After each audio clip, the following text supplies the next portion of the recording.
Praise the Lord, জয় যিশু। খ্রিস্টতে আমার প্রিয়জনেরা, ঈশ্বরের সন্তান, আমাদের পিতা পরমেশ্বর মহান। প্রভুর স্তুতি করি, কারণ তিনি মঙ্গলময়, তার দয়া চিরস্থায়ী। একইভাবে পার্থিব জীবনে আমাদের মা বাবাদের আমরা সম্মান ভক্তি করি, কারণ তার সেবা, তার ভালোবাসা চিরস্থায়ী আমাদের জীবনে চলছে। যদি আমরা পার্থিব জীবনে দেখা যাচ্ছে, যখন তুমি ছোট ছেলে, যখন তুমি খেলতে যেতে, তখন তোমার হাতে পায়ে সম্পূর্ণ জায়গায় মাটি ধুলোয় ভরে যেত। মা যখন তোমাকে নিয়ে এসে সুন্দর করে সাবান দিয়ে স্নান করিয়ে দিত, সুন্দর পরিষ্কার জামা কাপড় পরিয়ে দিত, বলতো আর খেলতে যাবে না, শরীরে যেন মাটি না ভরে, খেলতে যাও, শরীরে যেন মাটি না ভরতে। আমার মা সব সময় আমাকে এই কথাটাই বলতো। সে আমাকে স্নান করিয়ে দিত এবং আমি যেন আর মাটিতে না খেলি, আর শরীরে যেন মাটি না ভরে, সে বকুনিও দিত। কিন্তু যখন খেলতে যেতাম, সত্যি মাটি ভরতো, কাপড় চোপড় একদম কালো হয়ে যেত। সে আবার ধরে নিয়ে এসে বারবার আমাদের স্নান করিয়ে দিত, প্রতিদিনই স্নান করিয়ে দিত, প্রতিদিনই শরীর ধুয়ে দিত, আর প্রতিদিনই বলতো হাত পায়ে মাটি ভরে না যেন। তার ভালোবাসা, তার দায়িত্ব, সে যে মহান। কিন্তু মা জানতো বাচ্চা খেলবে, মাটি ভরবে, বিরক্ত হলো, বকুনি দিল, আবার ধুয়ে দিত, আবার সুন্দর জামা কাপড় পরিয়ে দিত। তাহলে আমার প্রিয়জনেরা, ঈশ্বরের সন্তান, আমি এবং আমরা কিভাবে আমাদের মনে সে ব্যথা চলে আসে যে আমার পিতা প্রভু যীশু খ্রিস্ট আমাকে ধুয়ে দেবে না, তোমাকে ধুয়ে দেবে না, এবং তারপর যে তোমাকে পবিত্র আত্মায় পরিপূর্ণ করে দেবে না। যদি তোমার পার্থিব জীবনে তোমার মা তোমাকে পরিষ্কার করে সুন্দর কাপড়, জামা কাপড়, খাবার দাবার দিতে পারে, তাহলে তোমার স্বর্গীয় পিতা, তোমার ঈশ্বর যে তোমায় সৃষ্টি করেছে, তিনি কেন তোমাকে দেবেন না? তোমার মা বাবার চেয়েও স্বর্গীয় পিতা তোমার প্রতি দায়িত্ব এবং ভালোবাসা অনেক বেশি। যেভাবে প্রভু বলেছিলেন, মা তার কুলের সন্তানকে ভুলে গেলেও আমি তোমাকে ভুলবো না। কি গ্যারান্টি, কি সার্টিফিকেট তোমাকে দিয়েছেন। আজকে কিছুক্ষণ আগে আমার মনটা বড় বিষণ্ণ। প্রভু, কেন যেন মনে হয় আমি অনেক পাপী, তোমার কাছ থেকে দূরে সরে গেছি। আমাকে পবিত্রতায় পূর্ণ করো। আমি তোমার ভালোবাসা অনুভব করতে পারছি, সে আগের কথা, তোমার কণ্ঠ শুনতে পাচ্ছি। আমি তোমার কণ্ঠ শোনার জন্য, তোমার উপস্থিত পাওয়ার জন্য আমার মনটা ব্যথায় ভরে আছে। কেন যেন শুধু আমার চোখ দিয়ে পানি পড়ছে এবং আমার ভিতরটা একটা পেন ফিল হচ্ছে। মনে হচ্ছে যে আমি ঠিক মতো তাকে সময় দিতে পারছি না। পার্থিব জীবনে কাজ, সংসার, রান্না বান্না, বাচ্চা, সমস্ত কিছুর দায়িত্ব দেখাশোনা করতে করতে মনে হচ্ছে যেন ক্লান্ত হয়ে যাচ্ছি। ঈশ্বরের উপস্থিত, তার ভালোবাসা যেন বুঝতে পারছি না, দূরে সরে যাচ্ছি। মনে হচ্ছে যেন পবিত্র আত্মা আমায় ছেড়ে চলে গেছে। এই চিন্তায় আমার ব্যথাটা ভরে গেল হৃদয় এবং চোখ দিয়ে পানি পড়ছে। আমি যেন 1 মিনিটের জন্য অস্থির হয়ে গেলাম। আমি আমার পিতার কাছে বলছি, আমি তো তোমার যোগ্য নয়। যেন আমার মনে হচ্ছে আমি অনেক পাপী, কারণ আমি প্রতিনিয়ত কথায়, কাজে, চিন্তায় পাপ করে থাকি, কারণ আমি পাপী। আমার পিতা ঈশ্বর প্রভু যীশু খ্রিস্ট করুণা দিচ্ছে। কেন যেন মনে হচ্ছে আত্মায় ইচ্ছুক, মাংসে দুর্বল। তাই আমার চোখ দিয়ে পানি পড়ছে। আর তখনই আমার ঈশ্বর, আমার প্রভু আমাকে উত্তর দিলেন। আমার হৃদয়টা পিপাসিত, কিন্তু আমায় তখন স্মরণ করিয়ে দিলেন সামসঙ্গীত 82:2 থেকে।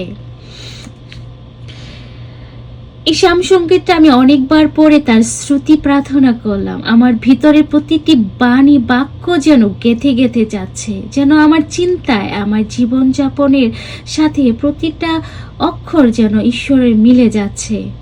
এমন এই গানটাও আমি বারবার শুনতেছি, আর আমার চোখ দিয়ে অশ্রুত কান্না আসছে, যেন আমি বন্ধ করতে পারছি না। কেন যেন আমার এত ব্যথা, এত কষ্ট, ভালোবাসা এবং ঈশ্বরের সান্নিধ্য পাওয়ার জন্য অস্থিরতা কেন যেন চলে আসলো।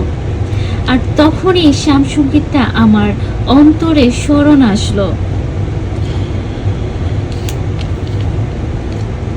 হরিণ যেমন জলস্রোতের আকাঙ্ক্ষায় ব্যাকুল, তেমনি পরমেশ্বর তোমারই আকাঙ্ক্ষায় ব্যাকুল আমার প্রাণ।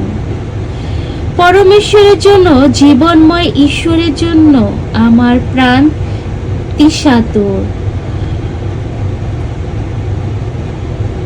তিশাতুর করে যাব, কবে দেখতে পাবো পরমেশ্বরের শ্রীমুখ।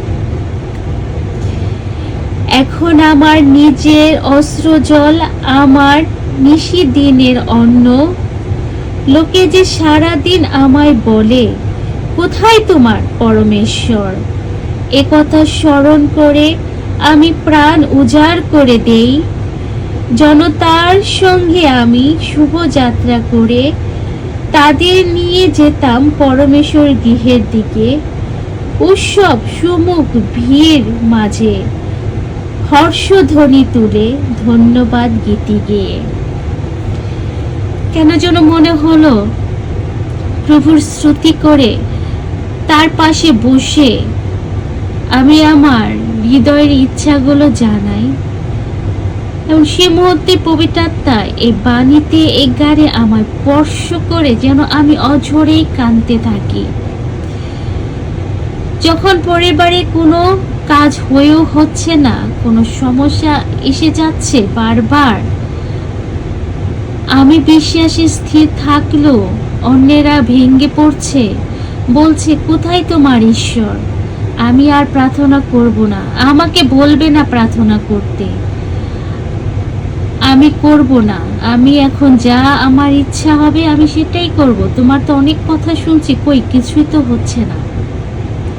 তখন না আমার ভিতরটা ভেঙে যায় এবং ওই মুহূর্তে আমি ফোনটা রেখে দেই, তাদের জন্য প্রার্থনা করি যেন তারা স্থির থাকে, যেন স্থির থেকে ঈশ্বরের গৌরব এবং মহিমা দেখতে পায়। আমার ভিতরটা একবার দুঃখ আসে, কেন প্রভু আমি কষ্ট সহ্য করতে পারি বলে আমায় কষ্ট দিচ্ছ, অভিযোগ করে ফেলি। কিন্তু প্রভু আমায় বলে, তুমি আমার প্রশংসা শ্রুতি গেয়ে যাও, তার মধ্যে যে নিক্ষিত তোমার অনুগ্রহ। তাই প্রভুর এই বাক্য আমার হৃদয়ে আবার স্পর্শ করলো। সামসঙ্গীত 82:6 থেকে আমরা শুনি, প্রাণ আমার কেনই অবসন্ন তুমি, কেন আমার মধ্যে তুমি গর্জন করো? পরমেশ্বর প্রত্যাশায় থাকো, আমি আবার করব তার শ্রুতিবাদ। তিনি আমার শ্রীমুখে পরিত্রাণ, আমার পরমেশ্বর। আমার পরমেশ্বরের স্তুতি করে আমি সমস্ত বন্ধন, সমস্ত কষ্ট এবং সমস্ত চিন্তাগুলো থেকে মুক্তি পেতে পারি। তার বাক্য যেন ঔষধের মতো আমার ভিতরে কাজ করা শুরু করলো। তখন আমি এই সামসঙ্গীতটা পুরোটাই রচনা করলাম এবং প্রকাশ করলাম, ঘোষণা করলাম এবং তার শ্রুতি করলাম। এবং এই গানটা আমি অনেকবার শুনলাম, যতবারই শুনলাম ততবারই মনে হচ্ছে প্রভু আমাকে বলছে। আমার হৃদয়ে, আমার চোখ দিয়ে শুধু পানিই পড়ছে। তাই খ্রিস্টতে আমার ভাই বোন ঈশ্বরের সন্তান, ঈশ্বর তাই বলতে চান, তোমার শরীরে যদি ধুলা লেগেও থাকে, তোমার জামা কাপড় যদি কালো হয়েও থাকে, আমি তোমাকে ধুয়ে পরিষ্কার করে দেব। কেন? তুমি চাও, তুমি পাবে। তোমার স্বর্গীয় পিতা কি তোমায় পবিত্র আত্মা দেবে না? যদি তোমার পার্থিব জীবনে তোমার মা বাবা তোমাকে ধুয়ে স্নান করিয়ে সুন্দর কাপড় পরিয়ে ভালো ভালো খাবার দিতে পারে, তাহলে তোমার স্বর্গীয় পিতা তোমাকে কতই না ভালোবাসে। যদি তোমার মা তোমাকে অস্বীকার করে, তোমার স্বর্গীয় পিতা তোমাকে কখনো অস্বীকার করবে না। কিভাবে আমি ভুলে গেলাম, কিভাবে আমরা ভুলে যাই। সত্যি শয়তান যে আমাদের ভুলিয়ে দেয়, এবং ঈশ্বরের বাণী স্মরণ করতে আমরা পারি না। তিনি যে আমাদের প্রমিস করেছেন তার সন্তানদের সে ভুলবে না। এবং সত্যি খ্রিস্টে আমার ভাই বোনেরা, এই বাণীটা আমাকে একদম তীরের মতো আমার অন্তরে লাগতে লাগলো। আর তখনই আমি চিন্তা করলাম, আজকের প্রচার এই বাণীর মধ্যেই আমি করব, যেন যাদের মনে কষ্ট এই প্রেরণা দিচ্ছে, প্রভু যেন তাদের স্পর্শ করে, তারাও যেন বুঝতে পারে আমাদের প্রভু আমাদের ছেড়ে যান না। আমরা যতই পাপ করি, যতই দূরে সরে যাই, তিনি আমাদের তুলে নেন। তেমনি শুনি 12 থেকে, প্রাণ আমার কেনই অবসন তুমি, কেন আমার মধ্যে তুমি গর্জন করো? পরমেশ্বর প্রত্যাশায় থাকো, আমি আবার করব তার শ্রুতিবাদ। তিনি আমার শ্রীমুখে পরিতান, আমার পরমেশ্বর। তাই তোমার শ্রুতি যেন পরমেশ্বরের, তোমার শ্রুতি যেন পরমেশ্বরের জন্য, এবং সেই শ্রুতির মধ্যেই তোমার অনুগ্রহ, আশীর্বাদ, সুস্থতা, নিরাময় এবং পবিত্র আত্মার অভিষেক নিক্ষিত। প্রভু তাই বললেন, তোমাকে আবার মনে করে দিলেন জেরেমিয়া 29:12 থেকে, তোমরা আমাকে ডাকবে, আমার কাছে এসে প্রার্থনা করবে, আর তখনই আমি তোমায় সাড়া দেব। তোমরা আমায় অনুসরণ করবে, আর তখনই আমাকে পাবে। যখন সমস্ত হৃদয় দিয়ে আমায় অনুসন্ধান করবে, আমি তোমাকে নিজের উদ্দেশ্য পেতে দেব। প্রভু তোমাকে প্রমিস করছে, তুমি যখন সমস্ত হৃদয় দিয়ে তাকে অনুসরণ করবে এবং তাকে ফলো করবে, তখনই তুমি তাকে পাবে। যেভাবে আমরা যদি অপরিচিত কোনো জায়গায় যেতে চাই, কিভাবে যাব আমরা জানি না, আমরা ইন্টারনেটের সাহায্য নিয়ে আমরা জিপিএস ব্যবহার করি। সে জিপিএস আমাদের যেখান দিয়ে নিয়ে যেতে বলবে, সেখান দিয়ে আমরা গাড়িটা নিয়ে যাব, আর তখনই গন্তব্য জায়গায় পৌঁছাতে পারবো। সেভাবে ঈশ্বর বলছেন, যদি আমরা তাকে অনুসরণ করি, ঈশ্বরের জীবনযাপন, তার বাক্য, তার কথা, তার চিন্তা ভাবনা, কিভাবে তিনি পৃথিবীতে থাকাকালে চলেছিলেন, আমাদের দেখিয়ে দিয়েছিলেন, কোন পথে যেতে বলেছিলেন। সত্যি যদি আমরা সেইভাবে তাকে অনুসরণ করি, তোমাকে বলতে হবে না প্রভু তোমায় খুঁজে পাবো, পেয়েছি। তিনি নিজে এসেই তোমাকে দেখা দেবেন, নিজে এসেই তিনি তোমাকে তার সন্ধান পেতে দেবেন। তার জন্য সমস্ত হৃদয় মন দিয়ে তাকে অনুসরণ করতে হবে। এটা আমাকে আবারও মনে করিয়ে দিল যে আমি তো তোমাকে ছেড়ে যাইনি, আমাকে অন্তর দিয়ে আবার অনুসরণ করো, আমার উদ্দেশ্য আমি তোমাকে পেতে দেব। তাই ঈশ্বরের সন্তান, তোমাকে ঈশ্বর একই কথা বলছে, আমায় অনুসরণ করো আমার সন্তান, আমার উদ্দেশ্য আমি তোমায় পেতে দেব। তখন তুমি আমায় ডাকবে, আমি তোমাকে উত্তর দেব। তাই খ্রিস্টতে আমার ভাই বোন ঈশ্বরের সন্তান, যিশু আমাদের ভালোবাসেন, পবিত্র আত্মা আমাদের হৃদয়ে।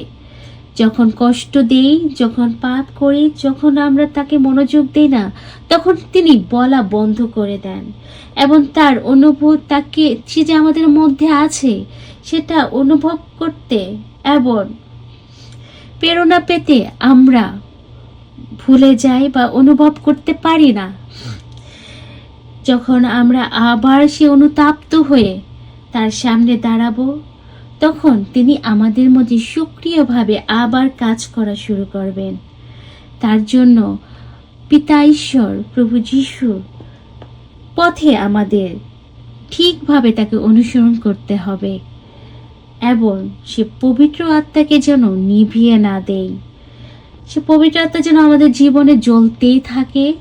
তখন ঈশ্বরের প্রতি প্রেম জীবনে তোমার জ্বলতে থাকবে এবং সেই প্রেম তুমি অন্যের মাধ্যমে প্রকাশ করবে, অন্যের অন্তরে জ্বালিয়ে দিতে তুমি চেষ্টা করবে যেন উনিও যেন পবিত্র আত্মায় চালিত হয়।